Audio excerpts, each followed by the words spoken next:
Alright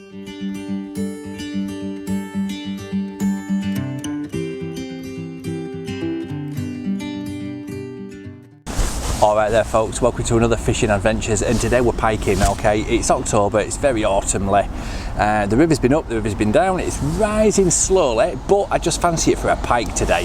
So we're just using some really simple deadbait rigs, just ledgered in the river with some little joey mackerel. We've got some tiny little skimmer bream. We've just got a bait pack basically of mixed deadbait, so we're going to give them a go and see.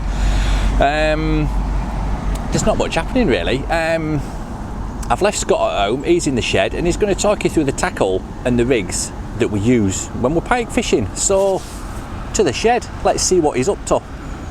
Alright there folks, so we're in the shed. Thanks Scott for that, it looks like a nice spot you've picked there. Fingers crossed you'll get a run later on, but we'll see. So first rig we're going to talk about is just a dead simple ledgered deadbait rig. Okay, it is literally as simple as it gets, to be perfectly honest with you.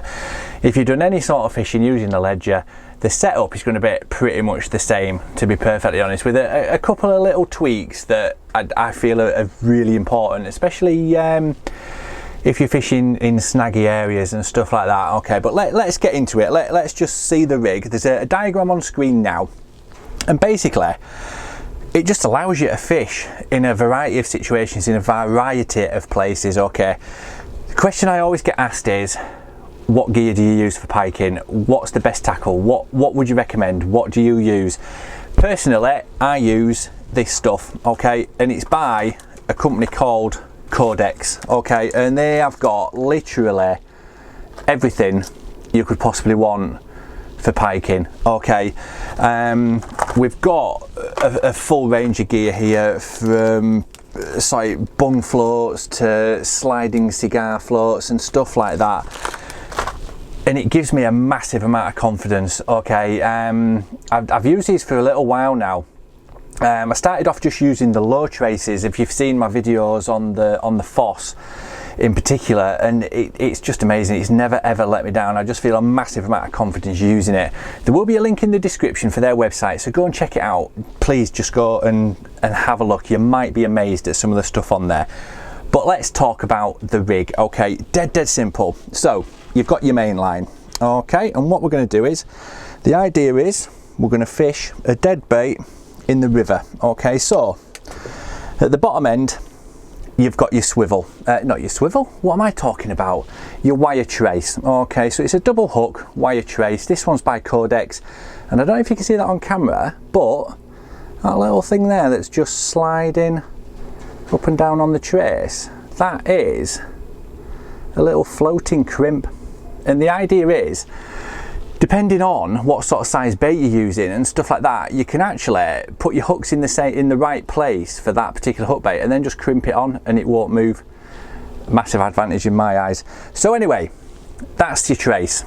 That leads up to, get the hook out my finger, just onto a little snap link there. Okay, and that just fastens on to your main line. Okay, now on your main line you're going to want to have, don't know if you can see that properly, just on there we've got, let's move a bit closer, there we go, we've got a little bead, and that just buffs up to that swivel. Okay, it just takes a lot of the tension out, a lot of the hassle, vibration. And then on there we've got a big ring runner. Okay, now the idea for that is, pike, if they feel any type of resistance in the rig at all, they'll drop the bait basically, and that big ring there just allows it to move up and down. Okay, because that's actually attached to your lead. Now you will notice that the lead isn't in shot there, and that's because I've actually got it on about 10 inches to a foot of mono. Okay, now my main line, I'm using a spool of mono for these demonstrations. 99% of the time I'll fish braid for pike. Okay, but just because of Scott's using the blooming pike gear, and he's down by the river with it all anyway, so I'm having to use mono. But generally I'll have the ledger on a length of mono. Okay, now the reason for that is, these pike are quite sly, they're very fast as well, and if they can get you in a snag, they will. Okay, now the idea with this is, if a pike does take you down into a snag, it's going to snag the lead up. Okay, so if that is on some lighter mono, when you pull, it's going to snap that off. So you're going to lose your weight, boo-hoo, no big deal.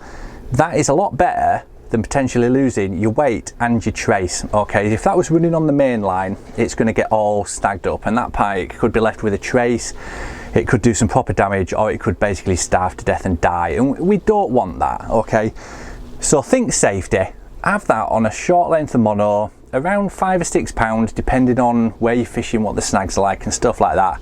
If you get snagged up, ping, that comes off, you've still got your fish on. Okay, so just something to bear in mind. But that is basically a deadbait rig. So let's go and see what he's been up to, because he might have had some excitement. Let's go and see. So yeah, a brief bit of excitement with the beep on the alarm, but it wasn't a run, it was just debris coming in and hooking up on the line, unfortunately, but fingers crossed, we'll keep plugging away. Debris, whatever, he probably fell asleep and missed a run, to be fair. But anyway, let's have a look at the next rig. Now this one is perfect for fishing really close in or in deeper water. Okay, basically it's very, very similar to the rig I've just shown you, with a couple of little tweaks as always. So let's run through that. Basically what you're going to do is, in this instance, your lead is actually going to be at the bottom. Okay, sea anglers will call this a Paternoster rig, and basically it's pretty much the same, to be fair. So in this instance, what you're going to do is you're going to attach your lead on the bottom, okay, via that swivel there, so your lead will sit nicely on the deck. Okay, can't really demonstrate this properly, but there's a diagram on the screen anyway, so don't worry about it. So your lead will sit on the bottom, and then your trace with your dead bait on will be free to flop around, look dead. Do you know what I mean?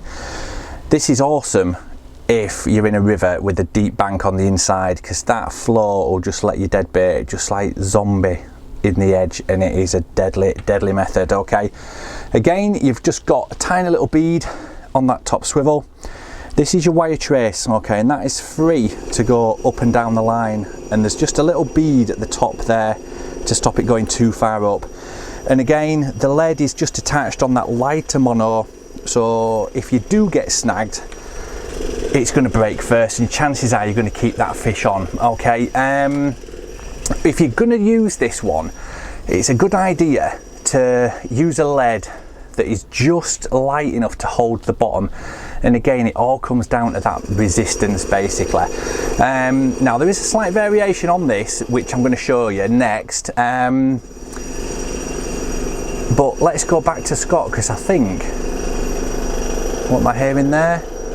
So yeah, can you hear me there, Scott? Unfortunately, we've got building work going on outside, and some morons are digging up half the street. So I hope you can hear me over all that kerfuffle. But yeah, what's going on? Is anything happening? Have you had a run yet? No, we haven't. Back to the shed. Oh, will he ever catch a fish, do you reckon? I don't think he will. I think he's a bit, you know, bit slow on the uptake of all this pike fishing lag. But anyway, let's talk float rigs, okay? Now, if you float fished, it's very, very similar, except you're going to have a treble trace on the bottom, or a single treble trace, depending on what size bait you're using, what situation you're in, okay?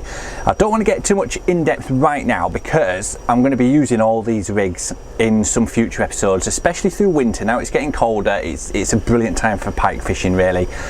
So yeah, I will run you through the basics of this one now, and then I'll show you some others when we get on the bank at a later date. Okay, I think we'll leave this other chump at home because he's not caught out yet, has he? He's letting me down a little bit, do you know what I mean? So anyway, this is basically the same as the previous rig. Okay, the only difference is you've got a float attached, and this float is the sliding cigar. Okay, so that'll basically sit on that bottom bung or float stop, whatever it is you want to use, just to stop that trace moving up and down. Above there you'd have another float stop, depending on the depth, how you want to fish it and stuff like that, and that'll basically slide up onto that. You'll have an SSG somewhere on the line, just to make sure that float's fine if you didn't have the bottom weight. In this instance, we've got the Paternoster with the weight hanging on the bottom. Okay, so you can plumb up basically, you can unclip that trace, Find your depth, set the float to that, cast it in. As soon as there's movement on that float, you know there's a fish on, okay? But I will go into that when we're on Bankside, okay? This is basically just to give you a very quick overview of the rigs that I do use. So that's basically it. It can't be any simpler. But could it be any simpler? Who knows? Because with these floats from the Codex range, the cigar ones, they do a range of loaded waggler type floats basically, and they're perfect if you're casting baits out. But these little sliding floats, I don't know if you can see that there is just a little bung that goes in the bottom. It basically just screws in to the bottom like that, okay? It can't be any simpler. Do you know what I mean? Even Scott can do it on the bank. That's how simple this is. Okay, so that goes in there. That now becomes a waggler. So if you prefer fishing that sort of style, you can do that. A couple of float stops either side, set your weight for the height and everything like that. Bob's your uncle. Do you know what I mean? It's dead simple. Right then, so let's go and see what he's up to, because he's babbling on about being set a challenge or something. He's got something to do. He needs to tell you all about something anyway. Bear with me, he's having one of them days, I think. So let's nip over, see what he's up to Bankside, and he'll explain what all this challenge thing's about. I've been set a challenge to catch an inner city pike of £10 plus. Okay, we're not in the city today. I've just come up just to blow the cobwebs off the pike tackle, really. Oh, there we go.